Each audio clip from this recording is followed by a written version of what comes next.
नमस्कार, कैसे हैं आप सभी ने कक्षा 12 में अध्याय 11 में भाग 3 पढ़ लिया था। भाग 3 में आपने जाना जैव प्रौद्योगिकी के चरण में पहला चरण जो कि था वांछित डीएनए खंड अथवा जीन का विलगन एवं वरण, जिसके बारे में आपने जाना कि कैसे हम किसी स्रोत कोशिका से उसके डीएनए को प्राप्त करते हैं, उसे व्यवस्थित करते हैं इलेक्ट्रोफोरेसिस के माध्यम से, पहचानते हैं उस वांछित जीन को और उस जीन को पीसीआर की मदद से हम कई सारी प्रतिलिपियां बनाते हैं। अब दूसरा आता है क्लोनिंग संवाहक यानी क्लोनिंग वेक्टर, क्योंकि इसका जो दूसरा चरण है वो ये है वाहक डीएनए अणु का चयन, यानी जो वेक्टर डीएनए है जैसे सामान्य रूप में यूज किया था वो प्लाज्मिड है, प्लाज्मिड का चयन कैसे करते हैं। तो पहले हम ये जानेंगे कि वो वाहक डीएनए अणु क्या है, क्या क्या विशेषता उसमें होनी चाहिए। तो उस वाहक डीएनए अणु को ही क्लोनिंग संवाहक कहते हैं, क्लोनिंग वेक्टर कहते हैं। वाहक डीएनए अणु को, वाहक डीएनए अणु को ही क्या कहते हैं, क्लोनिंग संवाहक, क्लोनिंग वेक्टर। इसमें हम क्या यूज कर सकते हैं, प्लाज्मिड यूज कर सकते हैं या फिर हम बैक्टीरियोफेज यूज कर सकते हैं। तो अब हम ये जानेंगे कि आखिर ये होता क्या है, वाहक डीएनए या क्लोनिंग संवाहक होता क्या है, क्या विशेषता होनी चाहिए एक वाहक डीएनए के अंतर्गत जिसका प्रयोग हम जैव प्रौद्योगिकी में करेंगे। ठीक, तो देखिए क्लोनिंग संवाहक यानी वाहक डीएनए एक छोटा डीएनए अणु है जो किसी उचित पोषक कोशिका में स्वतंत्र रूप से प्रतिकृति कर सकता है और जिसमें किसी विदेशी डीएनए को जोड़ा जा सकता है। सबसे पहले आपने क्या जाना कि वाहक डीएनए क्या है।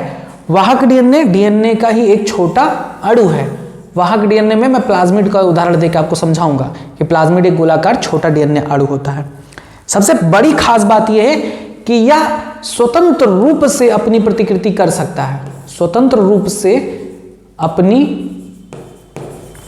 प्रतिकृति कर सकता है। इसका मतलब क्या होता है, इसका मतलब यह होता है कि जैसे ये बैक्टीरिया है ना, जीवाणु, तो जीवाणु में उसका आनुवंशिक डीएनए होता है और उसके अंदर प्लाज्मिड होता है। तो आनुवंशिक जो डीएनए है यह तो अपना प्रतिकृति खुद करेगा, साथ ही ये जो प्लाज्मिड होता है ना, वाहक डीएनए, यह भी अपनी प्रतिकृति स्वतंत्र रूप से करता है। इसको अपनी प्रतिकृति में किसी की जरूरत नहीं है डीएनए पॉलीमरेज एंजाइम के अलावा। तो ये प्रतिकृति करके अपनी संख्या बढ़ा सकता है, खुद ब खुद स्वतंत्र है। वो चाहे इसकी कोशिका में रहे तब भी प्रतिकृति कर सकता है, या इसको हम निकाल कर किसी दूसरी कोशिका में इंजेक्ट कर दें तो भी स्वतंत्र रूप से वो प्रतिकृति कर सकता है। तो सबसे पहला इंपॉर्टेंट पॉइंट ये कि किसी उचित पोषक कोशिका में स्वतंत्र रूप से प्रतिकृति कर सकता है। संवाहक क्लोनिंग वेक्टर का यही काम होता है, ये महत्वपूर्ण लक्षण होता है। दूसरा महत्वपूर्ण लक्षण कि इसमें हम किसी विदेशी डीएनए को जोड़ सकते हैं। देखो, जब हमारा टारगेट क्या है, हमारा टारगेट है विदेशी डीएनए को जोड़ना। अब विदेशी डीएनए क्या होता है, मैंने बताया था वांछित जीन या वांछित डीएनए। जैसे मैंने आपको क्या बताया था कि इंसुलिन बनाना है तो इंसुलिन की जो जीन है वो मानव की कोशिका से निकालेंगे, तो वही इंसुलिन को बनाने वाली जो जीन है उसी को कह रहे हैं विदेशी डीएनए। तो भैया जब तक हम इस जीन को इस प्लाज्मिड में जोड़ नहीं पाएंगे तो प्लाज्मिड बेकार है ना हमारे लिए। तो ये दो खास विशेषता होनी चाहिए, किसी भी संवाहक में दो खास विशेषता होनी चाहिए। एक तो ये स्वतंत्र रूप से अपनी प्रतिकृति कर सके, यानी जिस कोशिका में भेजे उस कोशिका में अपनी संख्या बढ़ा सके। अगर अपनी संख्या नहीं बढ़ा पाएगा हमारे लिए बेकार है। दूसरा, इसमें हम किसी बाहरी जीन को हम जोड़ सकें, जैसा कि मैंने कल वाले वीडियो में बताया था। इसमें क्या था, हम इंसुलिन बनाने वाले जीन को जोड़ सकते हैं। तो ये दो खास विशेषता संवाहक के लिए जरूरी है। क्लोनिंग वेक्टर के लिए यह जरूरी है कि वह स्वतंत्र प्रतिकृति कर सके और हम इस पर किसी विदेशी जीन को भी जोड़ सके। ठीक, अभी और कंडीशंस हैं। देखिए यहां पर एक हम क्लोनिंग संवाहक वेक्टर हमने दर्शाया है जो बहुत पॉपुलर है, जो बहुत यूज किया जाता है जैव प्रौद्योगिकी में, वो है PBr322।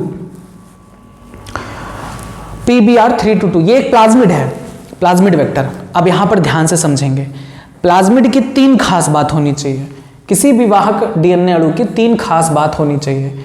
एक, उसमें क्या हो, ओराई हो। ओराई मतलब होता है प्रतिकृति की उत्पत्ति, ओरिजिन ऑफ रेप्लिकेशन। प्रतिकृति की उत्पत्ति से मतलब क्या है? प्रतिकृति की उत्पत्ति से मतलब क्या है? प्रतिकृति से उत्पत्ति का मतलब है कि अपनी इनमें ऐसा कोई स्थल हो, इसके डीएनए में ऐसी कोई जगह हो जहां से रेप्लिकेशन स्टार्ट हो सके, प्रतिकृति शुरू हो सके, तो ये होना चाहिए। तो देखिए PBr 322 में ये स्थल है ओराई का, यानी इनमें जो डीएनए रेप्लिकेशन शुरू होगा वो इस स्थान पर होगा। तो ये कम से कम एक तो होना ही चाहिए। अगर ये नहीं है तो वाहक बेकार है, प्रतिकृति ही नहीं करेगा, तो अपनी संख्या नहीं बढ़ाएगा, तो फिर हमारे लिए वेस्ट है। तो किसी भी वाहक डीएनए अणु में कम से कम एक ओराई होना जरूरी है। दूसरा, सेलेक्टेबल मार्कर। सेलेक्टेबल मार्कर, इसका मतलब क्या है? सेलेक्टेबल मार्कर मतलब पहचान स्थल। ये पहचान स्थल क्या होता है? किसी भी प्लाज्मिड या किसी भी क्लोनिंग वेक्टर का खास बात यह भी है कि वो सेलेक्टिवली मार्कर हो। मार्कर का मतलब समझिएगा, जैसे हम क्या हैं, हम स्वरूप आपको हम दिख रहे हैं कि हम आपके सर हैं, विकास सोनी नाम है हमारा, चेहरा हम आपका पहचान, हमारा पहचान रहे हैं आप, अन्य सर जो हैं उनका आप चेहरा पहचान रहे हैं। तो ये क्या है? चेहरा एक दूसरे का अलग होना, ये सेलेक्टिवली मार्कर तो है हम लोगों के लिए। वैसे ही हर प्लाज्मिड के लिए एक मार्कर है पहचान के लिए। वो मार्कर उस पर उपस्थित प्रतिजैविक प्रतिरोधी जीन होते हैं। ध्यान से समझिएगा, मैंने क्या बोला है? प्रतिजैविक प्रतिरोधी जीन।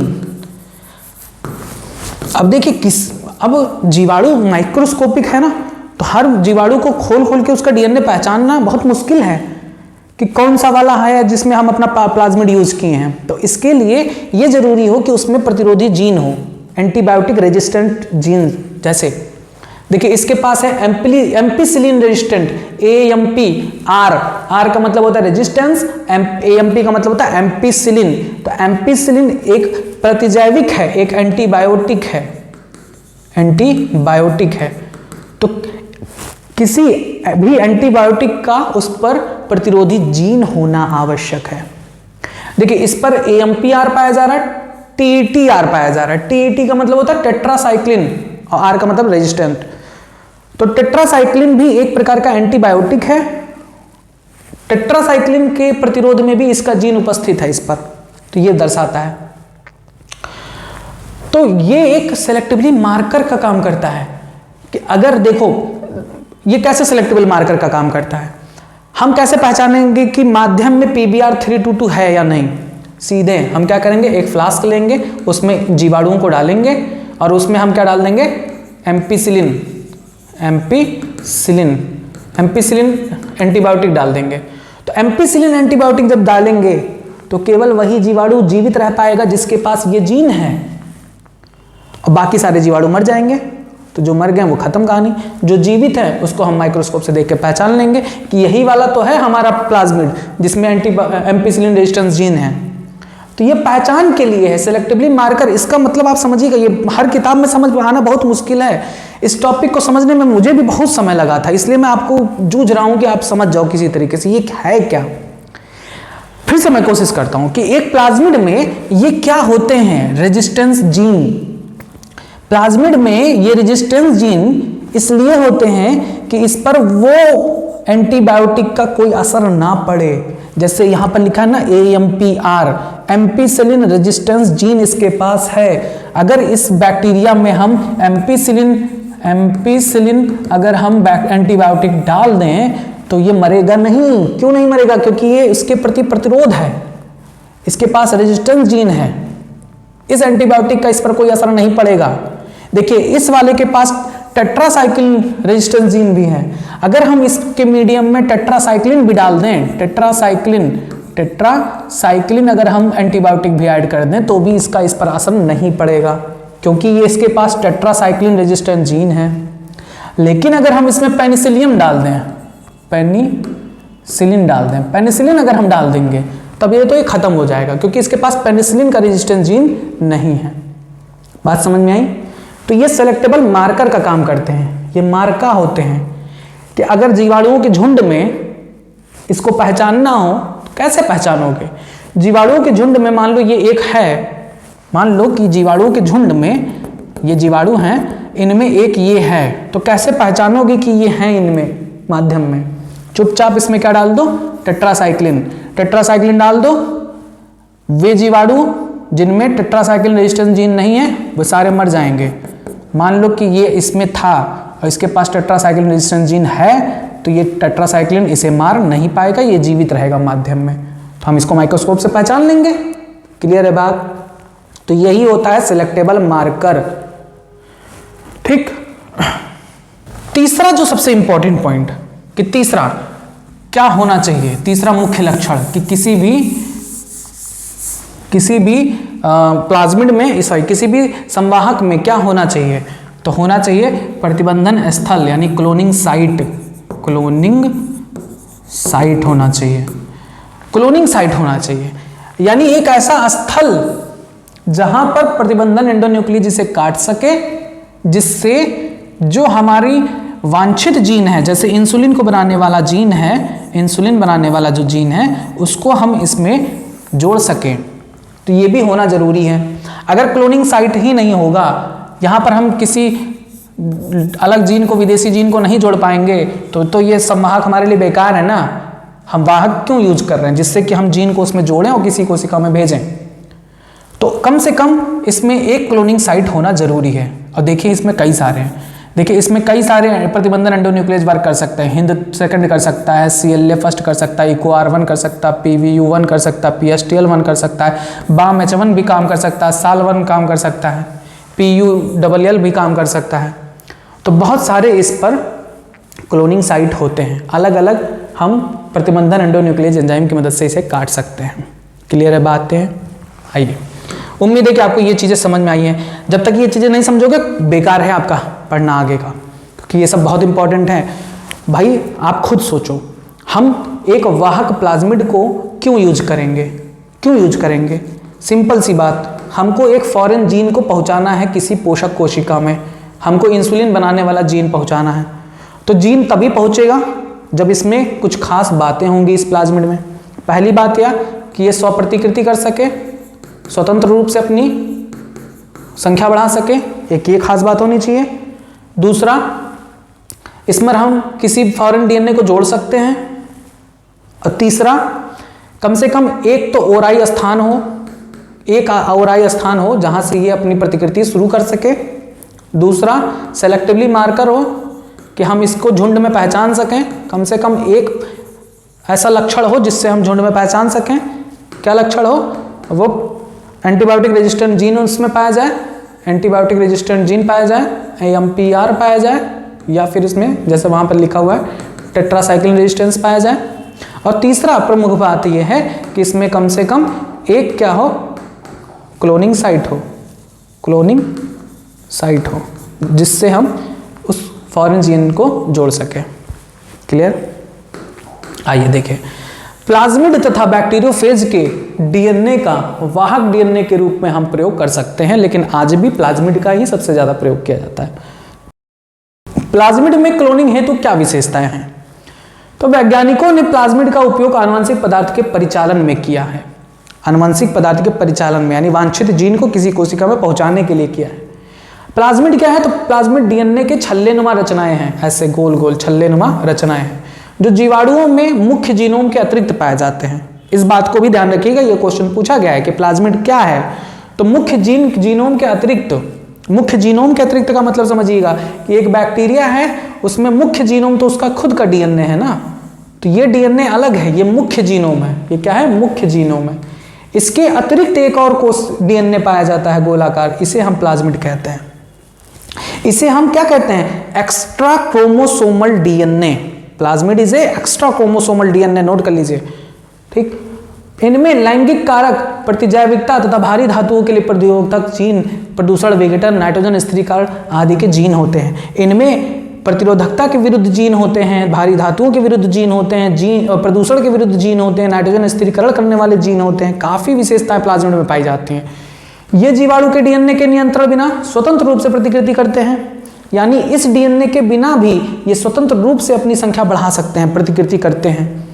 प्रतिजैविकता के प्रतिरोधी जीन्स के आधार पर इन्हें पहचाना जा सकता है। मैंने क्या बताया, इन पर जो प्रतिरोधकता जो जीन होते हैं, जैसे बताया ना टेट्रासाइक्लिन रेजिस्टेंस, AMPR यानी एम्पिसिलिन रेजिस्टेंस जीन, तो इनके आधार पर इन्हें हम पहचान सकते हैं, क्योंकि अलग अलग प्लाज्मिड में अलग अलग क्या पाया जाता है, प्रतिरोधक जीन पाया जाता है। तो प्लाज्मिड के समूहों से अलग किया जा सकता है। इन जीन्स को R कारक कहते हैं, R फैक्टर अभी बताए हैं। यहाँ पर देखिए, ये देखिए R फैक्टर है, tetracycline resistant R factor, ampicillin resistance R factor, इन्हें हम R फैक्टर कहते हैं, जो प्रतिरोधक जीन होते हैं। अब देखिए, एक क्लोनिंग संवाहक में क्लोनिंग के लिए निम्नलिखित 3 विशेषताएं होनी चाहिए। एक तो उसमें प्रतिकृति की उत्पत्ति हो, यानी ओराई हो, अभी बताए हैं कि किसी भी प्लाज्मिड में एक जगह कम से कम हो जहां से वे अपना प्रतिकृति शुरू कर सके, ओराई। दूसरा, वरण योग्य चिन्हक हो, सिलेक्टेबल मार्कर हो, यानी इन पे कम से कम रेजिस्टेंस जीन होना चाहिए, एंटीबायोटिक रेजिस्टेंस जीन, तभी हम इन्हें भीड़ से पहचान सकते हैं, टेट्रासाइक्लिन रेजिस्टेंस।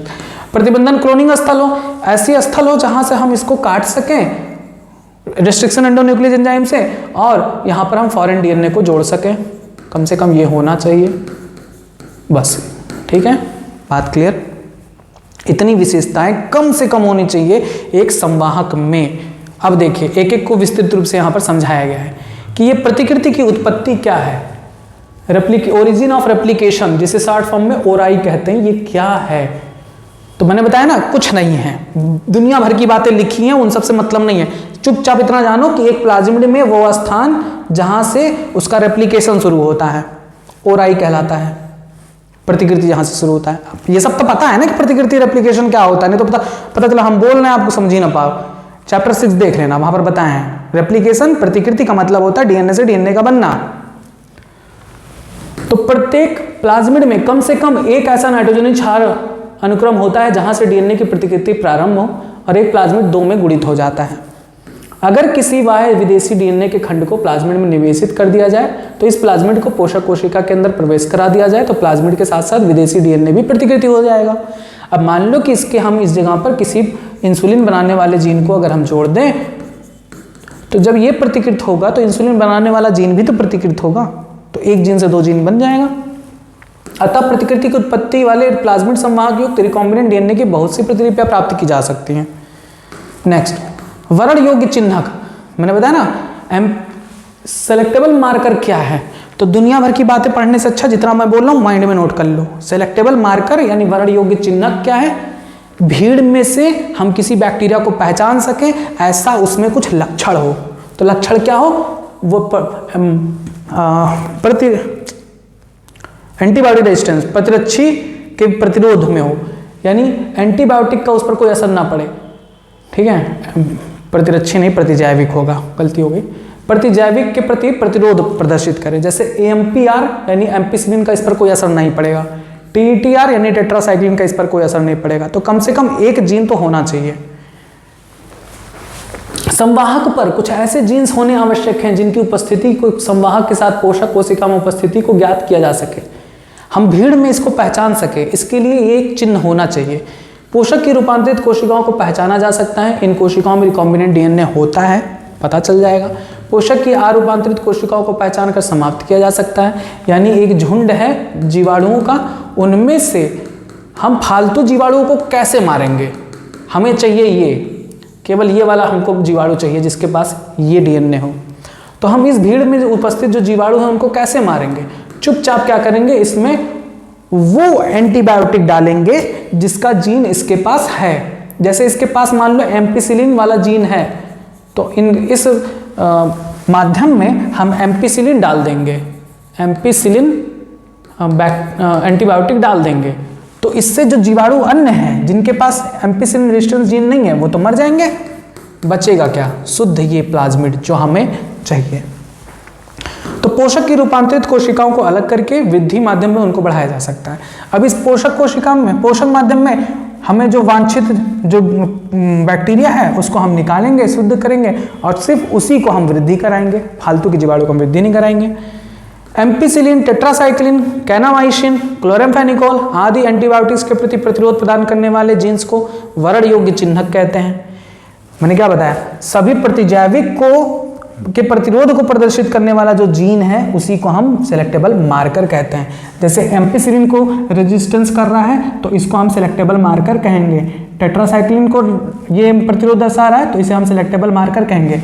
बताइए आप कि इस PBr322 प्लाज्मिड में कौन वरण योग्य चिन्हक है? दो हैं, देखिए AMPR है, TETR है। नेक्स्ट आगे देखिए, ई कोलाई के प्लाज्मिड्स पर भी उपस्थित कोई भी एंटीबायोटिक जीन इन कोशिकाओं को प्रतिरोध प्रदान करती है। मैंने क्या बताया कि उन पर किसी भी जो दो रेजिस्टेंस जीन है ना, एम्पिसिलिन और टेट्रासाइक्लिन, उस पर इस एंटीबायोटिक का कोई असर नहीं पड़ेगा। केवल वही ई कोलाई कोशिकाएं एंटीबायोटिक वाले माध्यम में जीवित रह पाती हैं जिनमें ये एंटीबायोटिक प्रतिरोधी जीन सक्रिय होते हैं।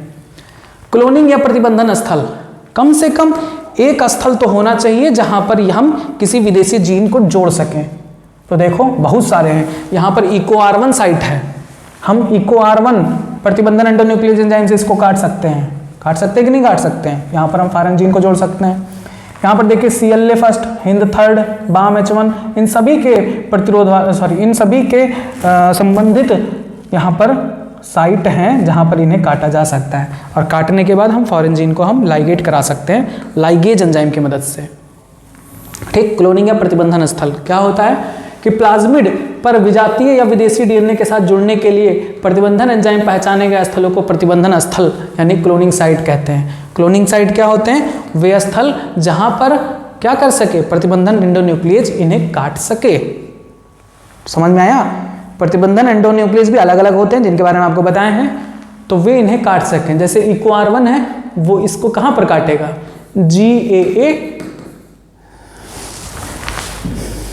GAA-CCT पर, ठीक है, सॉरी GAA-TTC होगा, हम भी बोल रहे हैं GAA-TTC, ठीक, GAA-TTC। एक और बताया था आपको हिंद थर्ड का, हिंद थर्ड कहाँ पर काटता है? AAG-CTT, ठीक है, यहाँ पर काटता है। तो ये साइट कम से कम होना चाहिए। जब वो प्रतिबंधन एंडोन्यूक्लियस एंजाइम पहचानेगा, उसे काटेगा, तभी तो फॉरेन जीन जुड़ेगा। जब प्रतिबंधन एंडोन्यूक्लियस एंजाइम काट ही नहीं पाएगा तो फॉरेन जीन कहाँ जोड़ पाओगे? तो इन स्थलों पर क्षारक युग्मों को पैलिंड्रोम अनुक्रम होता है। पैलिंड्रोम अनुक्रम बताए हैं, जैसे मैंने अभी बताया ना, GAA-TTC, यानी ये 5' to 3' है, तो ये 3' to 5'। किसी भी DNA में 5' to 3' दिशा में पढ़े जाने वाला अनुक्रम दूसरे वाले स्टैंड पर भी वही पढ़ा जाता है। ऐसे इस अनुक्रम को हम पैलिंड्रोम सीक्वेंस कहते हैं। GAA-TTC, GAA-TTC, क्लियर है बात? अब अगर इनको जोड़ दो तो देखो पैलिंड्रोम सीक्वेंस एकदम बन जाएगा। GAA-TTC और इसको भी जोड़ दो, CTT-AAG। देखो पढ़ो, चाहे इधर से पढ़ो चाहे उधर से पढ़ो, बात वही है। GAA-TTC, GAA-TTC, ठीक है। तो ऐसे सीक्वेंस को पैलिंड्रोम सीक्वेंस कहते हैं, जिनको उल्टा या सीधा पढ़ो बात एक ही निकले। जैसे नयन, नयन को चाहे इधर से पढ़ो उधर से पढ़ो बात वही होगी, नयन, इधर से पढ़ो नयन। मलयालम, मलयालम, चाहे इधर से पढ़ो, देखो मलयालम, चाहे इधर से पढ़ो मलयालम। तो ऐसे सीक्वेंस को हम क्या कहते हैं? पैलिंड्रोम सीक्वेंस, जिसको राइट और लेफ्ट दोनों से पढ़ने पर बात एक ही निकले। किसी संवाहक में कम से कम एक प्रतिबंधन स्थल होना अति आवश्यक है। जैसे कि प्लाज्मिड संवाहक PBr322 में कई सारे हैं। कौन कौन से हैं? हिंद थर्ड है, BAM-H1, SAL1, PVU second, PVU first, EcoR1 आदि प्रतिबंधन स्थल पाए जाते हैं। संवाहक के अंदर एक से अधिक पहचान स्थल होने पर जीन क्लोनिंग जटिल हो जाता है। एक से अधिक अगर पहचान स्थल है तब जीन क्लोनिंग थोड़ी सी जटिल हो जाती है। अभियांत्रिकी में वाहक DNA के रूप में प्लाज्मिड का प्रयोग क्लोन बनाने के लिए सफलतापूर्वक किया जा रहा है। प्लाज्मिड का प्रयोग क्लोन बनाने के लिए किया जा रहा है, जिस पर हम फॉरेन DNA को जोड़कर करते हैं। जीवाणु प्लाज्मिड का पृथक्करण हम कैसे करते हैं? ये तो सिंपल सी बात है। यहां पर क्या बता रहे कि प्लाज्मिड को हम कैसे जीवाणु से निकालेंगे? आप खुद बताओ कैसे निकालोगे? पहले उस जीवाणु की बैक्टीरिया की उस जीवाणु की कोशिका भित्ति को नष्ट करोगे। कैसे नष्ट करोगे? मैंने बताया था कि जीवाणु की कोशिका भित्ति को कैसे नष्ट किया जाता है, कमेंट बॉक्स में बताइए कौन सा एंजाइम? लाइसोजाइम।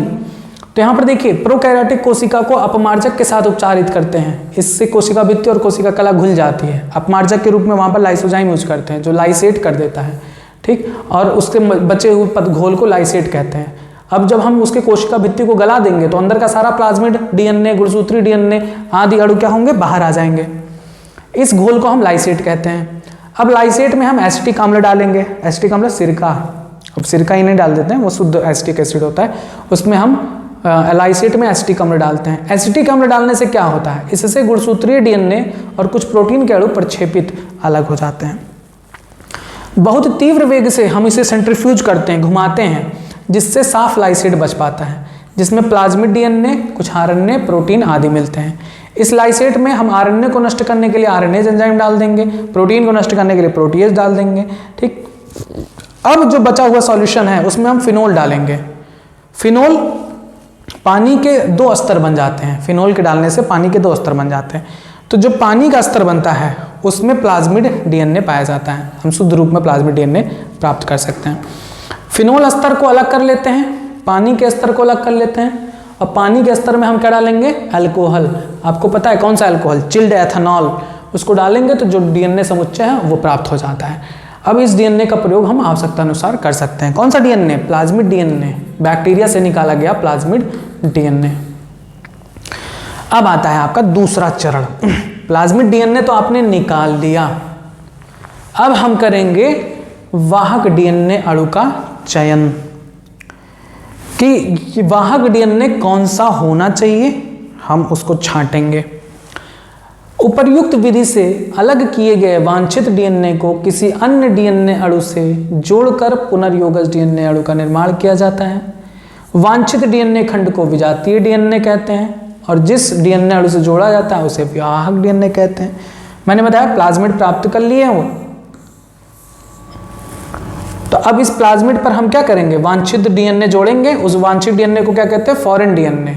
और फॉरेन डीएनए को जिस डीएनए से जोड़ा जाता है वो क्या कहलाता है? वाहक डीएनए, ठीक है, वाहक डीएनए। वाहक का चयन किस प्रकार से करते हैं? निम्न लक्षणों के आधार पर। पहला, वाहक डीएनए आकार में छोटा होना चाहिए, इसको सरलता से अलग करके शुद्ध रूप में प्राप्त किया जा सके। और क्या होना चाहिए? वाहक डीएनए में वही पैलिंड्रोमिक सीक्वेंस होना चाहिए जो वांछित डीएनए पर है, ताकि प्रतिबंधन एंडोन्यूक्लियेज वाहक और विजातीय डीएनए में समान विलोम पद का अनावरण कर सके। इसका मतलब मैंने पिछली वीडियो में समझाया था कि जैसे अगर हम इको R1 से ही काटेंगे दोनों को, किसको? वाहक डीएनए को यानी प्लाज्मिड को, और जो विजातीय डीएनए है फॉरेन डीएनए, मान लो इंसुलिन को उत्पन्न करने वाला डीएनए, इन दोनों को आपस में जोड़ने के लिए जिससे पुनर्योगज डीएनए बन सके, पुनर्योगज डीएनए बन सके, उसके लिए यह जरूरी है कि इन दोनों को एक ही प्रकार के प्रतिबंधन एंडोन्यूक्लियेज एंजाइम से कट करें। जैसे इन दोनों को हम सिर्फ इसी अगर हम करेंगे, इसी प्रतिबंधन एंडोन्यूक्लियेज एंजाइम से काटेंगे, तभी स्टिकी एंड सेम बनेगा, तभी जुड़ेंगे और पुनर्योगज डीएनए बनाएंगे। तो वही कह रहे हैं कि पैलिंड्रोमिक सीक्वेंस बनाने के लिए एक ही प्रकार के एंडोन्यूक्लियेज एंजाइम का प्रयोग करेंगे, दोनों पर, वाहक डीएनए पर भी और विजातीय डीएनए पर ही, तभी ये दोनों आपस में जुड़ेंगे। तो समान विलोम पद होने पर ही वांछित और विजातीय डीएनए आपस में जुड़ेंगे। क्लियर बातें? वाहक डीएनए में किसी पोषक कोशिका, वाहक डीएनए में किसी पोषक कोशिका में प्रवेश कर उसमें स्वतंत्र रूप से द्विगुणन करने की क्षमता होनी चाहिए, ताकि उसकी अनेक प्रतिलिपियां प्राप्त कर सकें। जैसे प्लाज्मिड के अंदर स्वप्रतिकृति करने की क्षमता है, जिससे हम किसी अन्य इसको बैक्टीरिया वाले कोशिका में डालेंगे तो अपनी प्रतिकृति कर सके। तीसरा, क्लोनिंग वेक्टर से विजातीय डीएनए खंड का निवेशन तथा पुनर्योगज डीएनए का निर्माण। तो मैंने बताया था आपसे कि जो क्लोनिंग वेक्टर है, जैसे प्लाज्मिड है, उसमें हम विजातीय डीएनए को जोड़ेंगे और हम पुनर्योगज डीएनए का निर्माण करेंगे। ये दूसरे का ही भाग है। तो वियोजित या पृथक किए गए डीएनए खंड को उसके क्लोनिंग वेक्टर के डीएनए से जुड़ने पर पुनर्योगज डीएनए बनता है। ठीक है, आइए देखिए फिगर में हम आपको साफ साफ समझाते हैं कहना क्या चाह रहा है। देखिए, ये है हमारा वेक्टर यानी वाहक डीएनए। हम सीधे सीधे कह रहे हैं ये क्या है, प्लाज्मिड है, प्लाज्मिड। तो वाहक डीएनए से हम वांछित डीएनए जोड़ेंगे, ये क्या है, वांछित डीएनए, जिसे हम क्या कह सकते हैं, फॉरेन डीएनए या विजातीय डीएनए कह सकते हैं ना बुक के टर्म में। मान लो ये इंसुलिन बनाने वाला जीन है, इंसुलिन बनाने वाला डीएनए है, तो इस डीएनए को इससे जोड़ना पड़ेगा ना। तो मैंने बताया था कि इससे इसको जोड़ने के लिए एक ही प्रकार के प्रतिबंधन एंडोन्यूक्लियोटाइड एंजाइम से काटेंगे। देखिए इनको किससे काटा गया है, EcoR1 से काटा गया है, तभी GAATT पर काटे हैं, और यहाँ पर देखिए AATT भी काटे हैं। तो सेम EcoR1 से इनको काटे हैं, इनको काटे हैं, कटने पर ये स्टिकिंग एंड आपस में जुड़ जाएंगे। देखिए ये TTAA हैं, AATT ये यहाँ पर जुड़ जाएगा, और ये स्थल यहाँ पर जुड़ जाएगा, और ये जुड़कर ऐसे बन जाएंगे। इस वाले डीएनए को क्या कहते हैं, पुनर्योगज डीएनए, रिकॉम्बिनेंट डीएनए, पुनर्योगज डीएनए। ऐसा डीएनए, ऐसा प्लाज्मिड जिसके पास विजातीय डीएनए खंड है, ये कहलाता है पुनर्योगज डीएनए, रिकॉम्बिनेंट डीएनए।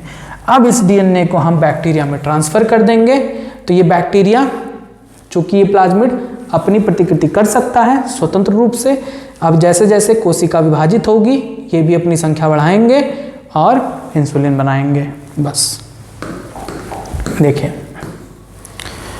तो विजातीय पृथक किए गए डीएनए खंड के इसके क्लोनिंग वेक्टर के डीएनए से जुड़ने पर पुनर्योगज डीएनए बन जाता है। किसी विशिष्ट रेस्ट्रिक्शन एंडोन्यूक्लियोटाइड एंजाइम की सहायता से वेक्टर को काटकर इसके सिरों को खोल लेते हैं, और विजातीय डीएनए के सिरों को भी उसी रेस्ट्रिक्शन एंडोन्यूक्लियोटाइड एंजाइम द्वारा समान चिपचिप सिरों पर काटा जाता है। जिस एंजाइम से इसको काटेंगे उसी प्रतिबंधन एंडोन्यूक्लियस से इसको काटेंगे। वेक्टर तथा विजातीय डीएनए के कटे हुए अनुपूरक सिरों को डीएनए लाइगेज एंजाइम की मदद से जोड़ देते हैं। देखिए ये वाला जो खंड है इसको यहाँ पर किस एंजाइम से जोड़ते हैं, डीएनए लाइगेज। मैं बार बार आपको बताता हूँ, लाइगेज का मतलब होता है लाइगेट करना, जोड़ना, तो डीएनए लाइगेज खंडों को जोड़ देता है। ठीक, इस प्रकार एक वृत्ताकार पुनर्योगज डीएनए बन जाता है। इस प्रकार एक वृत्ताकार पुनर्योगज डीएनए यानी रिकॉम्बिनेंट डीएनए बन जाता है। क्लियर बात। अब देखिए पुनर्योगज डीएनए का प्रोपोसी आखिरी चरण है, इसके बाद चैप्टर समाप्त। चौथा चरण मैंने आपको क्या बताया था, हालांकि हाँ चौथा ही चरण बताया था मैंने, क्या बताया था, पुनर्योगज डीएनए को परपोषी कोशिका में भेजो, अपना प्रोडक्ट अपना उत्पाद प्राप्त करो बड़े स्तर पर। तो जो पुनर्योगज डीएनए अभी आपको बनाकर दिखाए हैं, रिकॉम्बिनेंट डीएनए प्लाज्मिड जिस पर दूसरा जीन उपस्थित है, उसको हम किसी परपोषी को जीवाणु कोशिका में भेजेंगे, इकोलाई में ही भेजेंगे, और उससे हम उत्पाद प्राप्त करेंगे। पुनर्योगज डीएनए अणुओं को पोषक कोशिका के अंदर पहुंचाया जाता है। इकोलाई जीवाणु को मुख्यतः पोषक के रूप में प्रयोग किया जाता है, किंतु आजकल हम बैसिलस सब्टाइलिस और यीस्ट का भी प्रयोग कर सकते हैं। जो पुनर्योगज डीएनए है ना, उसको हम इकोलाई बैक्टीरिया में भेजते हैं, और जैसा ऊपर बताए थे इकोलाई बैक्टीरिया में भेजते हैं। इकोलाई बैक्टीरिया जैसे जैसे वृद्धि करेगी, अपनी संख्या बढ़ाएगी, उत्पाद हमें मिलता रहेगा। अब इस प्लाज्मिड को इस जीवाणु की कोशिका में भेजें कैसे, ये इकोलाई बैक्टीरिया है, इस प्लाज्मिड को इसके अंदर भेजें कैसे। अब इसके लिए कई सारी प्रक्रियाएं हैं। देखिए कोशिकाओं को भी पोषक के रूप में प्रयोग किया था, इसके लिए कई विधियां हैं कि इस प्लाज्मिड को इसके अंदर कैसे, इस जीवाणु के अंदर कैसे भेजें। सबसे पहली विधि आती है संवर्धन माध्यम से अंतर्ग्रहण। इसका मतलब क्या है, संवर्धन माध्यम से अंतर्ग्रहण का मतलब होता है कि एक ऐसे मीडियम में, मीडियम क्या है, संवर्धन माध्यम, पोषक माध्यम, इसमें एक ऐसा तरल भरा हुआ है जिसमें जीवाणु की वृद्धि के लिए क्या है, पोषक तरल पदार्थ है। मान लो ये जीवाणु है, ठीक, तो इसके पोषक पदार्थ में क्या करो, उस प्लाज्मिड डीएनए को डाल दो। तो जैसे जैसे ये जो जीवाणु है, जैसे जैसे ये जीवाणु पोषक अणुओं को ग्रहण करता रहेगा, खाना पीना, ग्लूकोज वगैरह, इनऑर्गेनिक सब्सटेंसेज, जो भी चीज़ें इसको चाहिए, फास्फोरस, सल्फर, जो भी चीज़ें इससे ग्रहण करेगा, साथ साथ इसको भी अपने अंदर ले लेगा। एक तो ये तरीका है कि लाइसोजाइम द्वारा इनकी कोशिका भित्ति को पारगम्य बना दो, इसके अंदर लाइसोजाइम डाल दो जिससे इसकी कोशिका भित्ति पारगम्य हो जाए। पारगम्य का मतलब होता है कि अणुओं को आर पार आने जाने के लिए रास्ता दे दें। फिर इन कोशिकाओं के संवर्धन माध्यम में पुनर्योगज डीएनए को मिला देते हैं। वृद्धि करते समय जीवाणु पोषक पदार्थों के साथ साथ इसको भी अपने शरीर के अंदर ले लेता है। एक ये तरीका है। दूसरा, रूपांतरण द्वारा। रूपांतरण की प्रक्रिया आप पढ़े हैं, ग्रिफिथ का रूपांतरण प्रयोग। उसमें क्या था कि जीवाणुओं के झुंड में, इकोलाई के झुंड में एक ऐसे जीवाणु को डाल दो जिसके अंदर प्लाज्मिड है, तो वो रूपांतरण के द्वारा उसमें चला जाएगा। तो इस विधि द्वारा कोशिका या एक कोशिकीय जीव अपने परिवेश में से विजातीय डीएनए खंड को ग्रहण कर लेता है और अपने आनुवंशिक पदार्थ का में उसका समावेशन करता है। इस प्रकार पुनर्योगज डीएनए जीवाणु डीएनए का अंतरिम भाग बन जाता है। इसके लिए हम CaCl2 का प्रयोग करते हैं। जीवाणु कोशिकाओं को CaCl2 यानी कैल्शियम क्लोराइड से उसे उपचारित करते हैं। उपचारित जीवाणु कोशिकाओं की कोशिका कला सुग्राही हो जाती है और माध्यम से विजातीय डीएनए उसके अंदर चली जाती है। दूसरी मेथड ये है। तीसरा मेथड देखिए, ये तो था प्रोकैरियोटिक कोशिकाओं के अंदर ट्रांसफर करने की विधि, जीवाणु के अंदर प्लाज्मिड को प्रवेश कराने की विधि दो थी। एक तो उसके पोषक माध्यम में प्लाज्मिड डाल दो तो पोषक माध्यमों के साथ साथ उसे अंतर्ग्रहण कर लेगा। दूसरा, रूपांतरण माध्यम से कि जीवाणुओं के झुंड में हम प्लाज्मिड डाल दें तो वे उसको भी अपने अंदर एडजस्ट कर लेती हैं। दूसरा आता है यूकैरियोटिक कोशिका कोई है, मान लो कि कोई पौधे की कोशिका है या कोई जंतु की कोशिका है, उसमें हम चाह रहे हैं कि प्लाज्मिड ऐड करना, तो ये इसके लिए अलग अलग मेथड है। इनकी कोशिकाओं में प्लाज्मिड को अगर भेजना है तो उसके लिए अलग अलग मेथड है। सबसे पहला मेथड आता है इलेक्ट्रोपोरेशन। इलेक्ट्रोपोरेशन इसके शब्द से ही क्लियर है, कहीं ना कहीं हम इलेक्ट्रिक एनर्जी का प्रयोग करेंगे। इसमें हम हाई वेलोसिटी चार्ज का प्रयोग करते हैं। क्या करेंगे, उस कोशिका के आसपास प्लाज्मिड डाल देंगे, उसे हाई वोल्टेज चार्ज देंगे तो उसकी कोशिका भित्ति पारगम्य हो जाती है, जिससे वो प्लाज्मिड उसके अंदर चला जाता है। अति उच्च वोल्टेज वाले क्षणिक विद्युत आवेश द्वारा कोशिका में पुनर्योगज डीएनए को पुनः स्थापित करने को इलेक्ट्रोपोरेशन कहते हैं।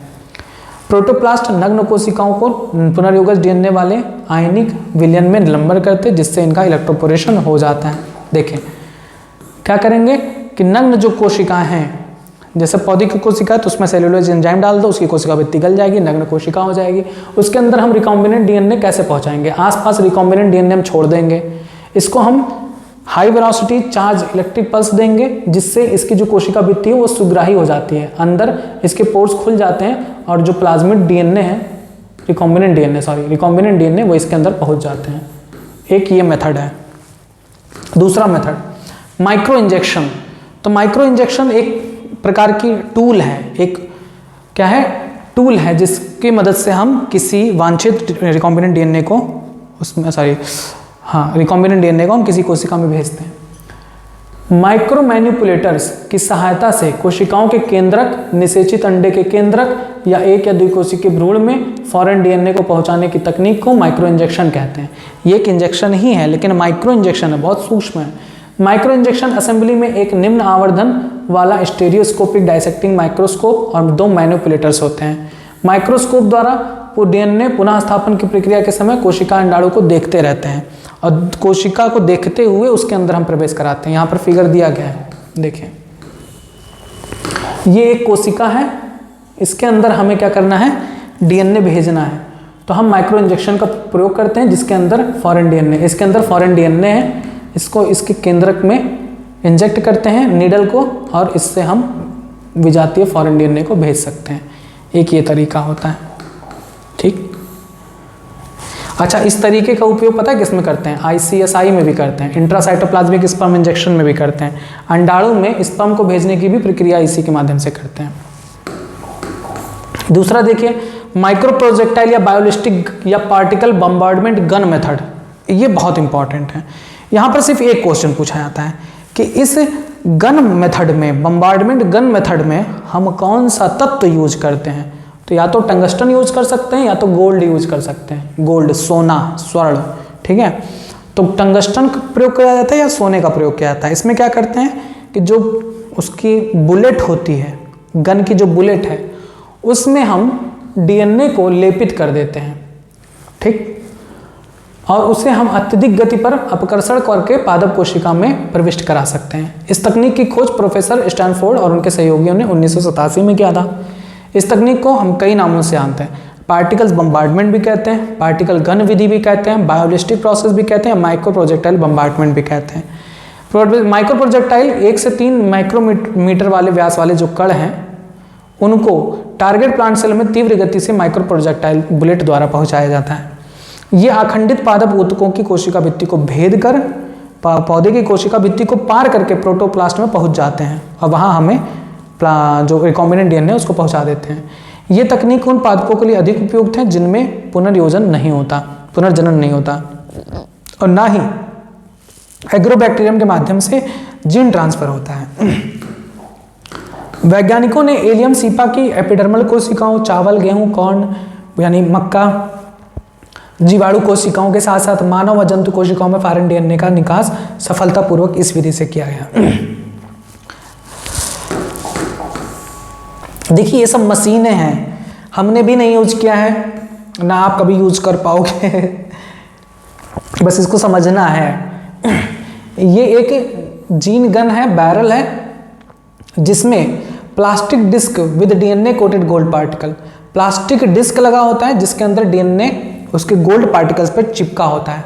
जब इसको चलाते हैं तो ये पार्टिकल आता है, इसके सामने एक स्क्रीन होती है जिस पर ये प्लास्टिक रुक जाता है, लेकिन जो डीएनए से कोटेड गोल्ड पार्टिकल्स हैं वो बहुत तेज वेलोसिटी से इन पौधे की कोशिकाओं में पार करके अंदर पहुंच जाते हैं। दूसरी यहाँ पर एक फिगर दिया गया है, यही है गन, जीन गन इसको कहते हैं। पौधे की पत्ती की ऊतकों में कैसे जीन को पहुंचाया जा रहा है। Biolistic particle delivery system originally designed for plant transformation, plant के लिए ही ज़्यादातर यूज किए जाते हैं। Device for injecting cells with genetic information, the payload is an elemental particle of a heavy metal coated with plasmid DNA. Heavy metal coated यानी gold का प्रयोग करेंगे या हम टंगस्टन का प्रयोग करेंगे। This technique is often simply refer to as a biolistic और बायोलिस्टिक मेथड। जीन गन होता है, अब देख लो जीन गन कैसा है। नेक्स्ट, परिवर्तित कोशिका तथा परिवर्तित प्लाज्मिड का चयन।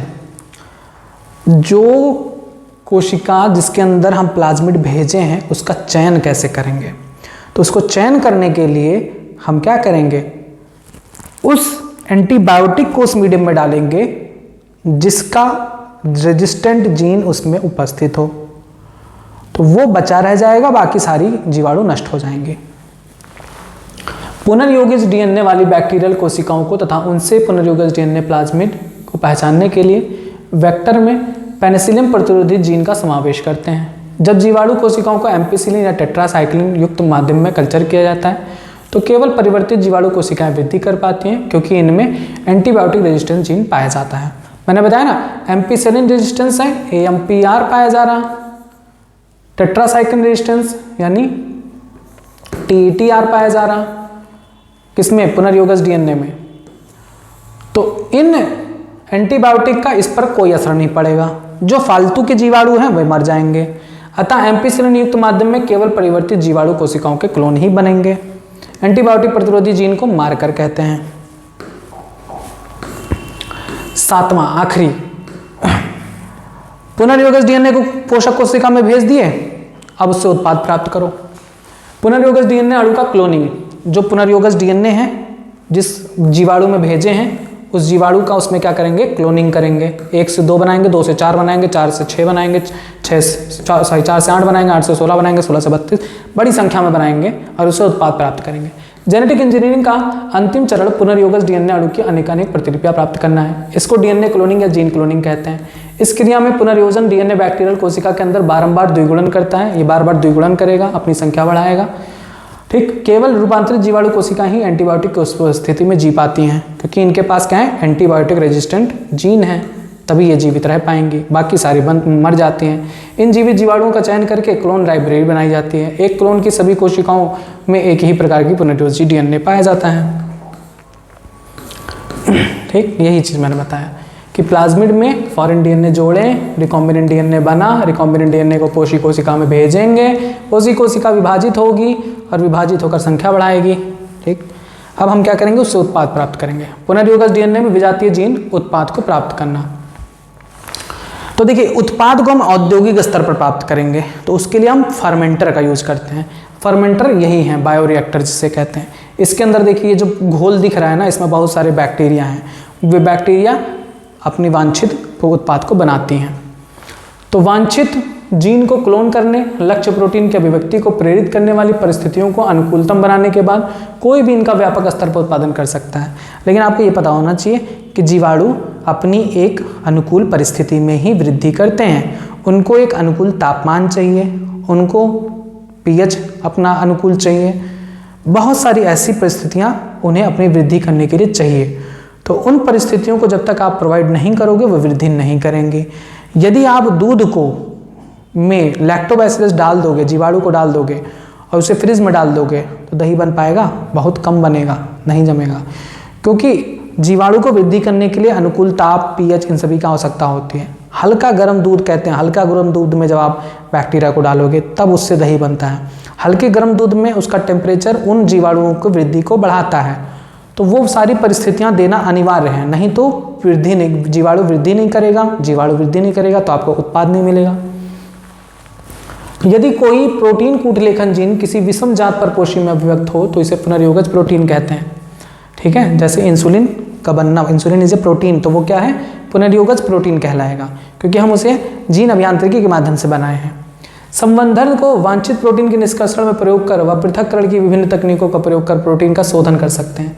कोशिकाओं को सतत संवर्धन तंत्र में गुणित किया जाता है, जिसमें उपयोग किए गए माध्यम को एक तरफ से निकालना और दूसरी तरफ ताज़ा माध्यम को भरते हैं, जिससे कोशिकाएं अपने क्रियात्मक रूप में सर्वाधिक सक्रिय अवस्था में बनी रहें। यह संवर्धन विधि अधिक जैव मात्रा के उत्पादन से वांछित प्रोटीन के अधिक उत्पादन में उपयोगी है। ठीक है, इस तरह से हम रिकॉम्बिनेंट डीएनए के माध्यम से हम अपना उत्पाद प्राप्त करते हैं। अब देखिए, कम आयतन का अगर संवर्धन करना है तो उत्पाद की पर्याप्त मात्रा नहीं मिलती।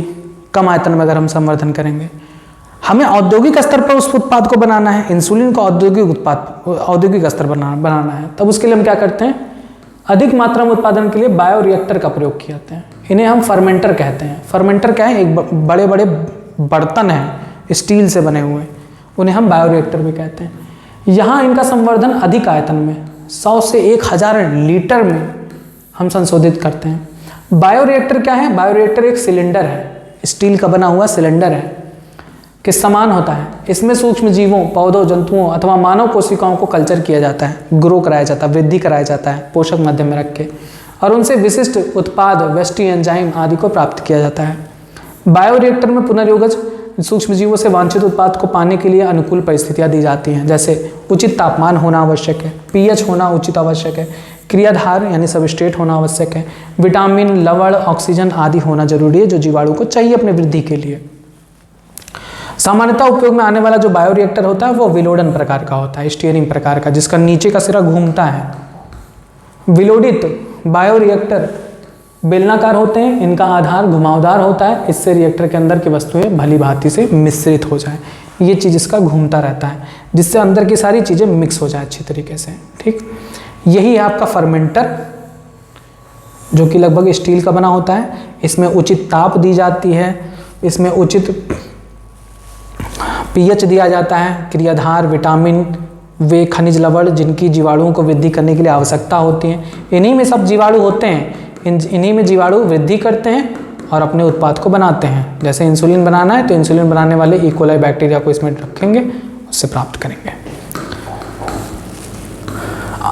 उसके बाद अब उत्पाद जो आपने प्राप्त किया तो अब उसको साफ सुथरा करना जरूरी है, क्योंकि एकदम प्योर फॉर्म में ही आप उसे मार्केट में लाओगे, गंदा माल तो बेचोगे नहीं कि उसमें कोई मिश्रण ना रह गया हो, कोई पदार्थ जो टॉक्सिक हो वो ना रह गया हो। तो उसके बाद हम क्या करते हैं? अनुप्रवाह संसाधन यानी डाउन स्ट्रीम प्रोसेसिंग। बायोरिएक्टर में यानी ऊपर जो फर्मेंटर आपने देखा है उसमें जैव संश्लेषित पदार्थ परिष्कृत रूप में प्राप्त करने को अनुप्रवाह संसाधन कहते हैं। परिष्कृत यानी शुद्ध रूप में प्राप्त करने को अनुप्रवाह संसाधन कहते हैं। इसके लिए संश्लेषित मिश्रण को कई प्रक्रम से गुजरना पड़ता है। जैसे इसमें सबसे पहले पृथक्करण करते हैं कि कोई फालतू चीज़ें हों तो अलग हो जाए। शोधन प्यूरीफाई करते हैं कि हमें सिर्फ प्योर मटेरियल मिले। इंसुलिन है तो वो प्योर फॉर्म में मिले। इसके लिए फिल्ट्रेशन, सेंट्रीफ्यूगेशन और सेडिमेंटेशन आदि प्रक्रियाएं, क्रोमेटोग्राफी, ये सारी तकनीकें उसमें उपयोग की जाती हैं। और साथ ही साथ इलेक्ट्रोफोरेसिस आदि विधियों का प्रयोग किया जाता है। इसके पश्चात प्रत्येक उत्पाद के लिए सुनिश्चित गुणवत्ता नियंत्रण परीक्षण की भी आवश्यकता होती है। अनुप्रवाह संसाधन व गुणवत्ता नियंत्रण परीक्षण प्रत्येक उत्पाद के लिए भिन्न भिन्न होता है। ठीक है, ये सब आपको जब इंडस्ट्री खोलेंगे इंसुलिन बनाने की तब आपको ज़रूरत पड़ेगी, क्योंकि आप ऐसा नहीं कि ऊपर बनाए हुए विधि से आप इंसुलिन बना लिए और उसको मार्केट में बेचो, ऐसे नहीं कर सकते। उसको प्योर फॉर्म में आपको लाना है, उसके लिए अलग अलग जो प्रोसेस है, आइसोलेशन, सेडिमेंटेशन, फिल्ट्रेशन, ये सब कुछ करना है। और उसके बाद जब आपको शुद्ध उत्पाद प्राप्त हो जाएगा, अब उस उत्पाद की भी आपको मानक चेक करनी है, जो गुणवत्ता नियंत्रण परीक्षण में आपको बताई जाएगी कि ये गुणवत्ता होनी चाहिए इसमें, वो आप चेक करोगे। उसके बाद जब आपकी गुणवत्ता सही जाएगी तब आप उसको मार्केट में ला सकते हो। बस, तो ये था आपका अध्याय 11 जैव प्रौद्योगिकी और उसकी सिद्धांत और प्रक्रियाएं। सारी की सारी प्रक्रियाएं मैं आपको बता दिया, कुछ नहीं है, बिल्कुल भी मत डरो इस चैप्टर से। मुझे पता है कि इस अध्याय में 90% लोग डरते हैं, कुछ भी नहीं है। मैंने बताया ना, इंसुलिन कैसे बनाया जाता है, इस प्रक्रिया को आप समझ लो, उसके अंदर की बातों को थोड़ा सा समझ लो। प्लाज्मिड में ये क्लोनिंग साइट क्या होता है, सेलेक्टेबल मार्कर क्या होता है, यही सब आपको परेशान करते हैं। मैंने आपको सब कुछ डिटेल बता दिया है, आप इन चीज़ों को समझ लो, पढ़ लो। जितनी सरल भाषा से मैंने अपनी किताब में दिया है, उस सरल भाषा से में कहीं किसी किताब में नहीं पाओगे। जूझे रहोगे, अंततः नहीं समझ में आएगा, छोड़ दोगे। और इसलिए मैंने इस अध्याय को इतना सरल कर दिया है अपनी किताब में कि कोई भी आसानी से पढ़कर को समझ सकता है। और उम्मीद है कि आपको भी समझ में आ गया है। अब आप इस अध्याय से डरोगे नहीं। A to Z क्वेश्चन आपके सॉल्व होंगे अब, और मैं पूरी कोशिश करूंगा कि इसका आपको मैं ऑब्जेक्टिव क्वेश्चन भी सॉल्व कराऊं।